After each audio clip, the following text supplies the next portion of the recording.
Hi, welcome to Read With Me, the Hindu newspaper analysis for UPSC. First പേജിലെ ആർട്ടിക്കിളാണ് ആദ്യം discuss ചെയ്യുന്നത്. Indian embassy hired Trump's aide firm for talks on trade bilateral ties during operation Sindoor.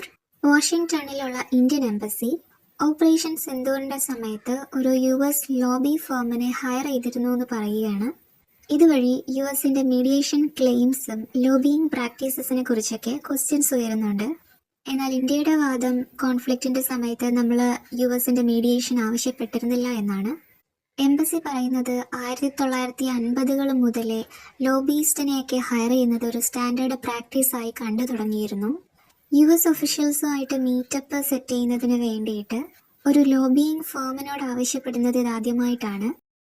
Next news article, ISRO calls for proposals from Indian scientists. ISRO Indian സയൻറ്റിസ്റ്റുകളിൽ നിന്നും proposals invite ചെയ്യുകയാണ്. Aditya L1 നിന്നുള്ള data analyse ചെയ്യുന്നതിന് വേണ്ടിയിട്ടാണ്. Aditya L1 എന്ന് പറയുന്നത് ഇന്ത്യയുടെ solar മിഷനാണ്. ലാഗ്രാഞ്ചിയൻ point 1 place ചെയ്തിരിക്കുന്നത്. ഇത് കണ്ടിന്യൂസ്ലി സണ്ണിനെ ഒബ്സർവ് ചെയ്യുകയാണ്. 23 TB ഡേറ്റയോളം പബ്ലിക് ഡൊമൈനിൽ ഇപ്പോഴുണ്ട്. നെക്സ്റ്റ് എഡിറ്റോറിയൽ പേജിലെ ഒരു എഡിറ്റോറിയലാണ് dangerous paradigm. US president Donald Trump ഒരു യൂണിലാറ്ററൽ മിലിറ്ററി ആക്ഷൻ വെനസ്വേലയുടെ മേലെടുത്തിരിക്കുന്നു. ഇത് ഡോൺറോ ഡോക്ട്രൈൻ എന്ന് പറയുന്ന ഒരു ഡോക്ട്രൈൻ്റെ ഡേഞ്ചറസ് റെപ്രസെൻറ്റേഷൻ ആയിട്ടാണ് കാണുന്നത്. ഇന്റർനാഷണൽ നോംസിനെയും ഗ്ലോബൽ സ്റ്റെബിലിറ്റിയും റിസ്ക് ചെയ്തുകൊണ്ടാണ് ഇങ്ങനെയൊരു സ്റ്റാൻഡ് എടുത്തിരിക്കുന്നത്. ഡൊണാൾഡ് ട്രംപിൻ്റെ നിയോ ഇംപീരിയലിസ്റ്റ് എക്സ്പാൻഷനിസത്തെ കുറിച്ചാണ് ഈ ഡോൺറോ ഡോക്ട്രൈൻ പരാമർശിക്കുന്നത്. Greenland, Colombia, Mexico, Iran, Cuba എന്നീ രാജ്യങ്ങളെ ടാർഗറ്റ് ചെയ്തുകൊണ്ടുള്ള ഒരു രീതിയാണ് ഇത് അവലംബിക്കുന്നത്.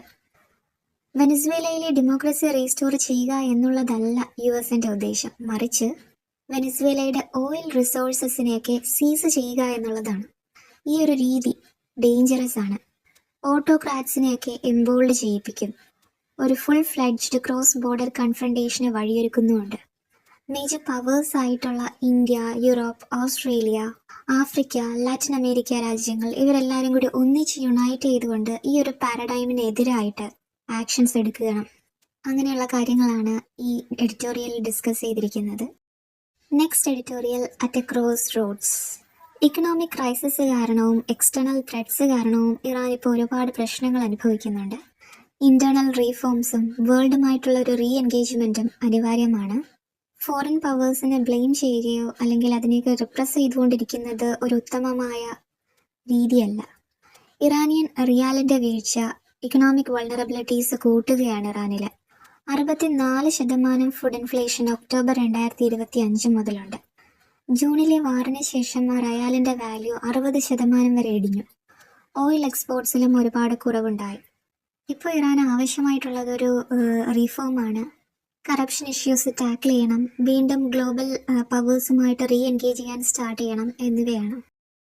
Next article, right to disconnect in an always on economy. ബേൺ ഔട്ടിനെ കോമ്പാറ്റ് ചെയ്യുന്നതിന് വേണ്ടിയിട്ട് റൈറ്റ് ടു ഡിസ്കണക്ട് ലോ ഇന്ത്യയിൽ കൊണ്ടുവരണമെന്ന് അഡ്വക്കേറ്റ് ചെയ്യുകയാണ് നമ്മുടെ Shashi Tharoor MP. Always on ആയിട്ടിരിക്കുന്ന ഡിജിറ്റൽ ഇക്കണോമിയിൽ പബ്ലിക് ഹെൽത്ത് ഇംപ്രൂവ് ചെയ്യുന്നതിനും പ്രൊഡക്ടിവിറ്റി എൻഹാൻസ് ചെയ്യുന്നതിനും ഇത് സഹായിക്കും. ആർട്ടിക്കിൾ ഡീറ്റെയിൽ ആയിട്ട് നോക്കുമ്പോൾ നമ്മുടെ വർക്ക് കൾച്ചർ ഇക്കണോമി എന്ന് പറയുന്നത് ഓൾവേസ് ഓൺ ആണ്. അത് കാരണം burnout, health issues, hypertension, diabetes, anxiety, depression എന്നിവയുള്ള പുതിയതായിട്ടുള്ള രോഗങ്ങളൊക്കെ ഉണ്ടാകുന്നുണ്ട്. ഇത് സ്വാഭാവികമായിട്ടും പ്രൊഡക്ടിവിറ്റി റെഡ്യൂസ് ചെയ്യുകയാണ് ചെയ്യുന്നത്. ILOയുടെ സ്റ്റാറ്റിസ്റ്റിക്സ് പ്രകാരം 51% ഇന്ത്യൻ വർക്ക് ഫോഴ്സും ഓവർ വർക്ക് ചെയ്യുകയാണ്. ഇപ്പോൾ നമുക്ക് നിലവിലുള്ള ഒരു ലോയാണ് occupational safety, health and working conditions code 2020. ഈ ഒരു കോഡ് ഉണ്ടെങ്കിൽ പോലും ഇത് എല്ലാ വർക്കേഴ്സിനെയും ഒരുപോലെ കവർ ചെയ്യുന്നില്ല. ഗിഗ് വർക്കേഴ്സ്, കോൺട്രാക്ച്വൽ എംപ്ലോയീസ് ഇവരെയൊന്നും ഇൻക്ലൂഡ് ചെയ്യുന്നില്ല. ഇപ്പോൾ പ്രപ്പോസ് ചെയ്യുന്ന ഈ ഒരു റൈറ്റ് ടു ഡിസ്കണക്ട് ലോയിൽ ഈ കോഡിനെ വീണ്ടും ഒന്ന് അമെൻഡ് ചെയ്യാനായിട്ട് ഉദ്ദേശിക്കുന്നു. വർക്കിംഗ് അവേഴ്സ് എന്താണെന്ന് ഡിഫൈൻ ചെയ്യുക, അല്ലെങ്കിൽ അത് ലിമിറ്റ് ചെയ്യുക. വർക്ക് അവേഴ്സ് കഴിഞ്ഞിട്ടും വീണ്ടും റെസ്പോണ്ട് ചെയ്യാതിരുന്നാലുള്ള പീനലൈസേഷനൊക്കെ ഒഴിവാക്കുക. ഗ്രീവൻസ് റിഡ്രസൽ മെക്കാനിസംസ് കൊണ്ടുവരിക എന്നിവയായിരിക്കും പുതിയ നിയമത്തിലേക്ക് കൊണ്ടുവരാനായിട്ടുള്ള points. France, Portugal, Italy, Ireland എന്നിവ രാജ്യങ്ങൾ സിമിലർ ലോസ് ഓൾറെഡി നിയമിച്ചു കഴിഞ്ഞു. Awareness programme, mental health support, legislation, അങ്ങനെ ഒരു കൾച്ചറൽ ചേഞ്ച് ഇതൊക്കെ അനിവാര്യമാണ്. കരിയറും പേഴ്സണൽ ലൈഫും തമ്മിലുള്ള ഒരു ബാലൻസ് നിർബന്ധമായിട്ടും ഉണ്ടാകേണ്ട ഒരു കാര്യമാണ്. Next article, America's Venezuelan actions are most unlawful. US വെനസ്വേലയിലെ അറ്റാക്ക് ചെയ്തതും പ്രസിഡൻ്റായിട്ടുള്ള മർഡൂറോയെ ക്യാപ്ചർ ചെയ്തതും ഇൻ്റർനാഷണൽ ലോയെ വയലേറ്റ് ചെയ്യുന്ന കാര്യങ്ങളാണ്. ഫോഴ്സ് ഉപയോഗിച്ചുകൊണ്ട് ഹെഡ് ഓഫ് സ്റ്റേറ്റിനൊരു ഇമ്മ്യൂണിറ്റി ഉണ്ട്, അത് മറികടന്നാണ് ഈ ഫോഴ്സ് ഉപയോഗിച്ചിട്ടുള്ള ഒരു പരാക്രമണം. ഇൻ്റർനാഷണൽ ലോയുടെ വയലേഷൻ തന്നെയാണ്. UN ചാർട്ടറിലെ ആർട്ടിക്കിൾ 2 ക്ലോസ് 4 പറയുന്നു, സെൽഫ് ഡിഫെൻസിൻ്റെ കാര്യം അല്ലെങ്കിൽ UNSCയുടെ ഓതറൈസേഷനുള്ള കാര്യം, ഈ രണ്ട് കാര്യങ്ങളിലല്ലാതെ ഫോഴ്സ് ഉപയോഗിക്കാനായിട്ട് പാടില്ല. ഇൻ്റർനാഷണൽ കോർട്ട് ഓഫ് ജസ്റ്റിസിൻ്റെ ഭാഗത്തു നിന്നുള്ള റൂളിംഗ് പ്രകാരം വെനസ്വേലയുടെ president Maduro personal immunity enjoy ചെയ്യുന്ന ഒരാളാണ്. വേറൊരു രാജ്യത്തിൻ്റെ സോവറിനിറ്റിയെ ഇൻ്റർഫിയർ ചെയ്തുകൊണ്ടുള്ള ഈ ഒരു അറ്റാക്ക് ഇറ്റ് വാസ് അൺഇൻവൈറ്റഡ്. ഈ കാര്യത്തിൽ US ജസ്റ്റിഫൈ ചെയ്യാനായിട്ട് ശ്രമിക്കുന്ന കാര്യം ഡ്രഗ് ചാർജസിൻ്റെ കാര്യത്തിൽ US അവരുടെ ലോ എൻഫോഴ്സ്മെൻറ്റ് മെഷേഴ്സ് ഉപയോഗിച്ചു എന്നുള്ളതാണ്. പക്ഷെ ആ ഒരു വാദം അവർ വെക്കുന്നുണ്ടെങ്കിലും ഇൻ്റർനാഷണൽ ലോയിൽ അതൊരു ഇൻസഫിഷ്യൻറ്റ് മാറ്ററാണ്. ഇങ്ങനെയൊരു unilateral military action dangerous president create ചെയ്യുമെന്ന് പറയുകയാണ്. നെക്സ്റ്റ് ആർട്ടിക്കിൾ ഒപ്പീനിയൻ പേജിലേതാണ്. Data shows Venezuela's pivot from the US to China. Venezuela US-ൽ നിന്നും മാറി ചൈനയെ ഒരുപാട് ആശ്രയിക്കുന്നുണ്ട്.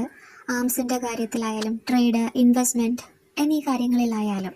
US ഇൻ്റർവെൻഷനിലെ മേജർ ഫാക്ടർ ഇതുകൂടിയാണ്.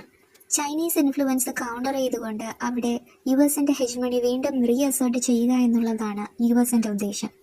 വെനസ്വേല ചൈനയിൽ നിന്നും 46% ആംസ് ഇമ്പോർട്ട് ചെയ്യുന്നുണ്ട്. 2014 മുതലുള്ള കണക്കാണ്. വലിയൊരു ശതമാനം വെനസ്വേലയുടെ ക്രൂഡ് ഓയിൽ എക്സ്പോർട്ട് ചെയ്യുന്നത് ചൈനയിലേക്കാണ്.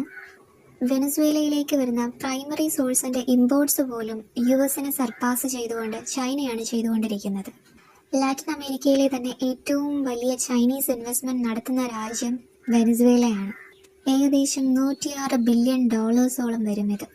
അപ്പോൾ US-ന് ക്ലിയർ കട്ട് വിഷൻ ഇതാണ്, മോൺറോ ഡോക്ട്രൈനെ വീണ്ടും റീഎസ്റ്റാബ്ലിഷ് ചെയ്യുക, അതുപോലെ ചൈനീസിൻ്റെ ഇൻഫ്ലുവൻസിനെ കൗണ്ടർ ചെയ്യുക. ഈ ഒരു കാര്യത്തിൽ മനസ്സിലാക്കേണ്ടതാണ് സോഫ്റ്റ് പവർ എന്താണ്, ഹാർഡ് പവർ എന്താണെന്നുള്ളത്. കൾച്ചറൽ അല്ലെങ്കിൽ ഇക്കണോമിക് മീൻസ് വഴി ഒരു കാര്യത്തെ ഇൻഫ്ലുവൻസ് ചെയ്യുന്നതാണ് സോഫ്റ്റ് പവർ. അതേസമയം മിലിറ്ററി അല്ലെങ്കിൽ കൊയേഴ്സീവ് മീൻസ് വഴി ഒരു സാധനം ഇൻഫ്ലുവൻസ് ചെയ്യുന്നതാണ് ഹാർഡ് പവർ. നെക്സ്റ്റ് സയൻസ് പേജിലെ ഒരു ആർട്ടിക്കിളാണ്. Not just forest, why grasslands also belong in national climate plans. Grasslands എന്ന് പറയുന്നത് ഒരു കാർബൺ സിങ്ക് ആണ്, പക്ഷേ അതിനെ നമ്മൾ പലപ്പോഴും ഓവർലുക്ക് ചെയ്യാറാണ് പതിവ്. അങ്ങനെ ഒരു ക്രിട്ടിക്കൽ ഇക്കോസിസ്റ്റം പലതരത്തിലുള്ള ത്രെഡ്സ് ഫേസ് ചെയ്യുന്നു പറഞ്ഞാൽ അത് സത്യമാണ്.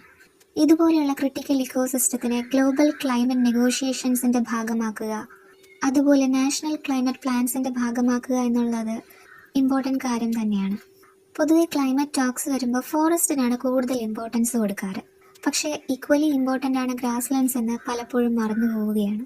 ഗ്രാസ്ലാൻഡ്സും ഇമ്പോർട്ടൻ്റ് കാർബൺ സിങ്ക്സ് ആണ്, പക്ഷേ നെഗ്ലക്റ്റ് ചെയ്യപ്പെടുകയാണ്. UNFCCC COP30 ഫോറസ്റ്റിനാണ് ഫോക്കസ് കൊടുത്തിരുന്നത്. ഒരു എക്സാമ്പിൾ പറയുകയാണെങ്കിൽ tropical forever forest facility. Scientist ഒരു ബ്രോഡർ ബയോം ഇൻക്ലൂഷൻ്റെ ആവശ്യകതയെക്കുറിച്ച് പറഞ്ഞിരുന്നെങ്കിലും ഫോറസ്റ്റിനാണ് കൂടുതലും COP30 പ്രാധാന്യം നൽകിയത്. ഗ്രാസ്ലാൻഡ് അനുഭവിക്കുന്ന ത്രെഡ്സ് എന്തെല്ലാമാണ്? 1. Habitat loss. 2. Invasive species. ഒരു എക്സാമ്പിൾ ആർട്ടിക്കിളിൽ തന്നിരിക്കുന്നത് ഓസ്ട്രേലിയയിലെ ബഫൽ ഗ്രാസിനെ കുറിച്ചാണ്. 3. Fossil fuel extraction. 4. Indigenous land മാനേജ്മെൻറ്റിൻ്റെ സപ്രഷൻ. ഗ്രാസ്ലാൻഡ് ഏരിയ പ്രൊട്ടക്ഷൻ്റെ ഒരു എക്സാമ്പിൾ തന്നിരിക്കുന്നത് ആർട്ടിക്കിളിൽ ഓസ്ട്രേലിയയുടെ ഇൻഡിജിനസ് ഡെസേർട്ട് അലയൻസ്. ഇത് ഡെസേർട്ട് ഗ്രാസ്ലാൻഡ്സിനെ പ്രൊട്ടക്റ്റ് ചെയ്യുന്നതിന് വേണ്ടിയിട്ട് കൊണ്ടുവന്നതാണ്. ബ്രസീലിൻ്റെ സെറാഡോ. ഇതൊരു ബയോഡൈവേഴ്സ് ആയിട്ടുള്ള സാവന്നയാണ്.